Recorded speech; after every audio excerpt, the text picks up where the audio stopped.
दोस्तों मैं फराज मलिक।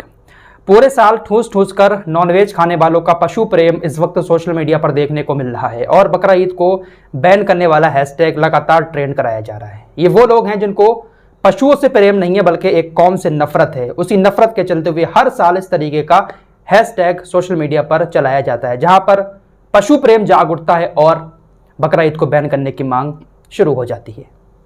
इसी बीच एक खबर पाकिस्तान की आई। इस खबर को काफ़ी सारे लोग शेयर कर रहे हैं और कह रहे हैं कि देखिए पाकिस्तान के लोग सुधर के लेकिन भारत के मुसलमान नहीं सुधर रहे हैं मतलब कुछ भी। 3 खबरें आपके सामने रखूंगा। एक खबर पाकिस्तान की है, एक श्रीलंका की और एक जर्मनी की।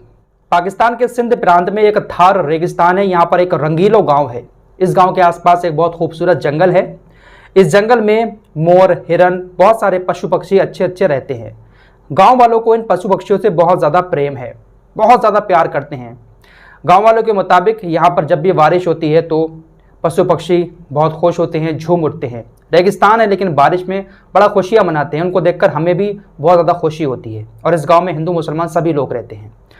कल रात यहाँ पर एक घटना हुई जहाँ पर 7 हिरन का शिकार किसी ने कर लिया। कुछ लोग यहाँ पर आते हैं और 7 हिरनों का शिकार कर लेते हैं, उनको मार डालते हैं। यहाँ के गांव वालों का कहना है कि हम हमेशा नज़र बनाकर रखते हैं कि जैसे ही कोई भी थोड़ी बहुत गतिविधि जंगल के अंदर आपको दिखाई दे फौरन पूरे गांव को सूचना दें। वहाँ के लोग पशु पक्षियों से बहुत ज़्यादा प्रेम करते हैं।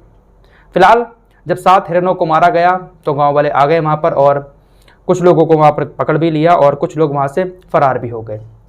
इसके बाद इस खबर की चर्चा इसलिए ज़्यादा हो रही है क्योंकि सभी हिंदू और मुसलमान भाइयों ने रो रो कर उन 7 हिरनों की कब्रें खोदी, उनको उसके अंदर डाला, ऊपर से सफ़ेद कफन डाला और उसके बाद आराम से उनको दफना दिया, ऊपर फूल डाल दिए।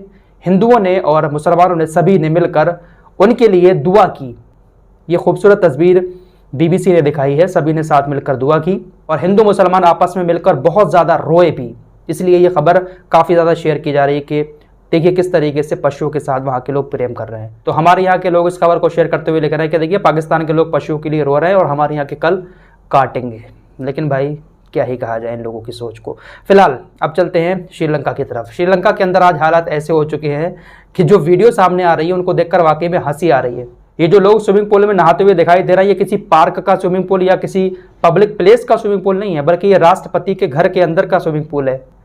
और ये जो लोग नहा रहे हैं ये कोई राष्ट्रपति भवन के कोई लोग नहीं है बल्कि श्रीलंका की आम जनता है। आज श्रीलंका के अंदर बहुत सारे लोग राष्ट्रपति के घर में घुस जाते हैं, राष्ट्रपति के बेडरूम तक पहुंच जाते हैं और आराम से वहां पर मजे कर रहे हैं लेटे हुए। राष्ट्रपति गायब हो चुके हैं, भाग खड़े हुए हैं क्योंकि श्रीलंका के हालात जो हैं वो आपको मालूम होगा। दिवालिया घोषित कर दिया गया है। खाने को खाना नहीं है, पीने को ढंग से पानी नहीं है, पेट्रोल नहीं है, कुछ नहीं बचा है श्रीलंका के अंदर। हालात बहुत ही ज़्यादा खतरनाक हैं और भीड़ राष्ट्रपति के घर में घुस गई, उसके स्विमिंग पूल में नहा रही है, बेड पर जाकर लेट चुकी है। तो ये हालात इस वक्त श्रीलंका के हैं और जो नए प्रधानमंत्री बने थे अभी कुछ ही महीने पहले वो भी इस्तीफा देने की बात कर रहे हैं। तो हालात बहुत बुरे हैं, बद से बदतर, भुखमरी, दिवालिया, सब कुछ श्रीलंका के अंदर देखने को मिल रहा है। अब ये दिवालिया जो श्रीलंका हुआ है इसको लेकर हमारे यहाँ पे भी बहुत सारी राजनीति होती रहती है। कुछ नेताओं की तरफ से मोदी सरकार को कहा जाता है कि देखिए भाई श्रीलंका का ये हाल हो रहे हैं, हमारे देश में भी कहीं ऐसा ना हो जाए।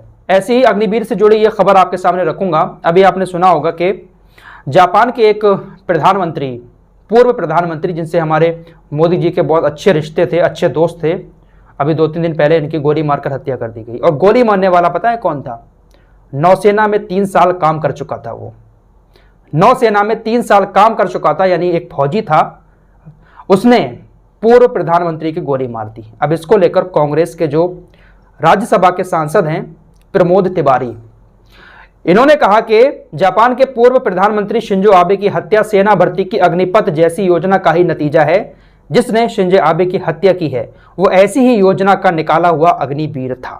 इन्होंने मोदी सरकार के ऊपर निशाना साधते हुए कहा कि जिसने हत्या की है वो 3 साल सेना में रहा और ऐसी ही एक योजना के तहत उसने 3 साल सेना में गुजारे थे, जो अग्निवीर योजना मोदी सरकार अपने देश के अंदर लेकर आई, जहां पर 4 साल तक फौज में काम करके उनको रिटायर कर दिया जाएगा। उन्होंने कहा कि 3 साल पहले नौसेना में काम किया था, उसके बाद बेरोजगार हो गया था। ऐसे में हमें लगता है कि हमारे प्रधानमंत्री सबक सीखेंगे, जापान की दुख भरी घटना का संदेश वो समझेंगे, साथ ही अग्निपथ योजना को समाप्त कर सेना भर्ती का पारंपरिक तौर तरीका जारी रखेंगे। तो ये बड़ी बातें राज्यसभा के सांसद प्रमोद तिवारी जो कांग्रेस के हैं उनकी तरफ से कही गई हैं। फिलहाल इंटरनेशनल खबरों की इस रिपोर्ट में इतना ही। मिलते हैं एक और नई वीडियो के साथ, तब तक के लिए।